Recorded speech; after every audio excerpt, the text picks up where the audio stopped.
कितना पड़ गया? कितना तो 7 ग्रुप हो रहा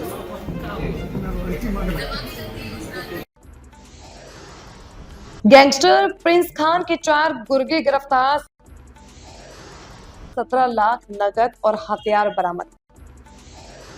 पुलिस ने 11 ठिकानों पर मारा छापा।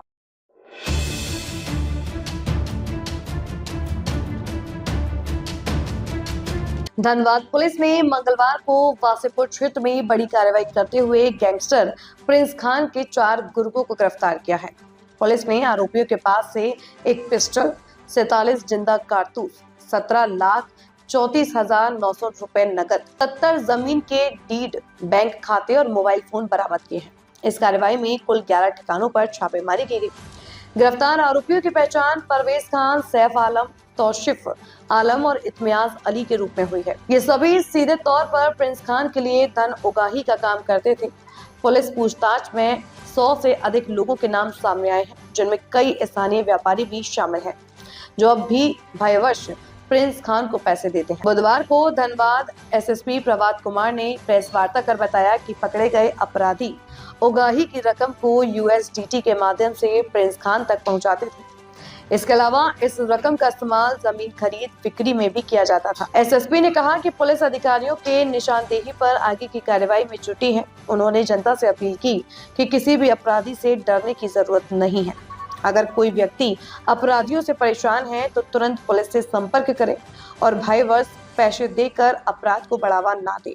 धनबाद जिला में संगठित अपराध के विरुद्ध काम करने के लिए एक स्पेशल टीम बनाई गई थी पहले से ही, जिसमें लगातार टीम काम कर रही थी।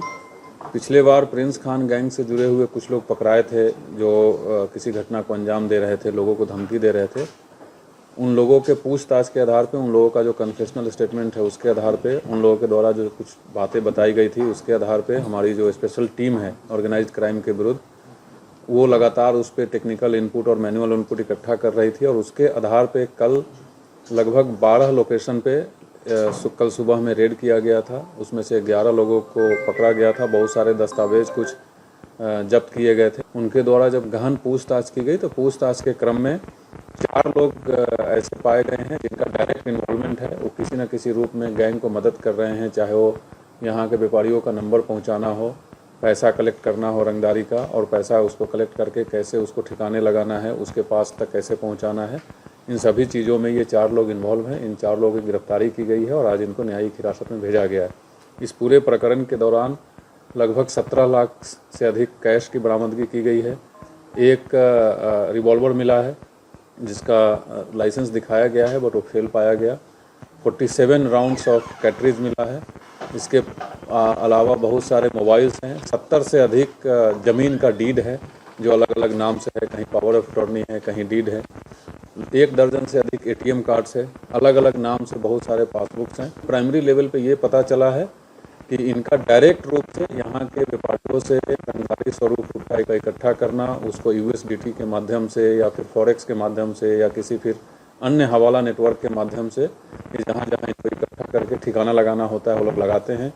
इस पूरे प्रकरण में जो जब्ती हुई है वो मैंने आपको बताया है। इसके अलावा और कुछ ऐसी और बातें पता चली है जिसमें और अनुसंधान करने की आवश्यकता है।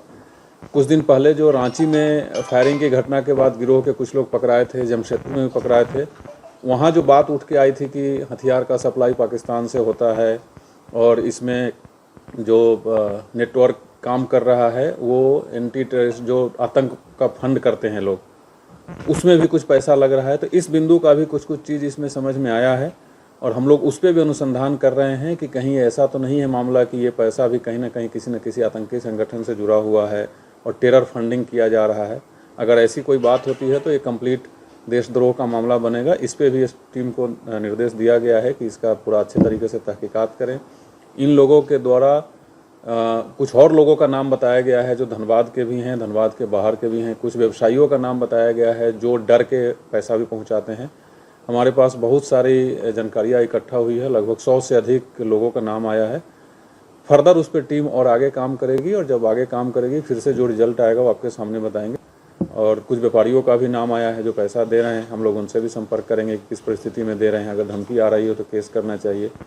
जैसा मैंने बताया कि लगभग 100 से अधिक लोगों का नाम आया है जो किसी न किसी रूप में जुड़े हुए हैं। हमारी जो स्पेशल टीम बनी है ये लगातार काम कर रही है और काम करती रहेगी जब तक इस पूरे नेटवर्क को, ये फाइनेंशियल नेटवर्क हो, टेरर फंडिंग हो, हवाला का ट्रांजैक्शन हो, जब तक पूरी तरीके से ध्वस्त नहीं हो जाती है तब तक जो स्पेशल टीम बनाई गई हो काम करती रहेगी। हाँ, जेल से किसी घटना का यहाँ अभी तक रिसेंट पास्ट में कोई लिंक नहीं मिला है, लेकिन ये बात सही है कि जेल से भी कभी कभी धमकी आती है, जेल के लोग भी इन्वॉल्व होते हैं। उसके लिए लगातार प्रयास भी किया जा रहा है, उस पर सफलता भी मिल रही है। जेल में अगर मोबाइल मिलता है रेड के दौरान तो FIR होती है, कुछ लोगों को आइसोलेशन वार्ड में रखा जाता है। तो जो जेल के मैनुअल के हिसाब से जो चीज़ भी हम लोग कर सकते हैं वो लगातार किया जा रहा है। के विरुद्ध जीरो टॉलरेंस की नीति हम लोगों ने अपनाया हुआ है। किसी भी प्रकार से कोई भी आदमी अगर इन्वॉल्व है, वो सपोर्ट करने में हो, वो उसको शेल्टर देने में हो या डायरेक्ट काम करने में हो, किसी को बख्शा नहीं जाएगा।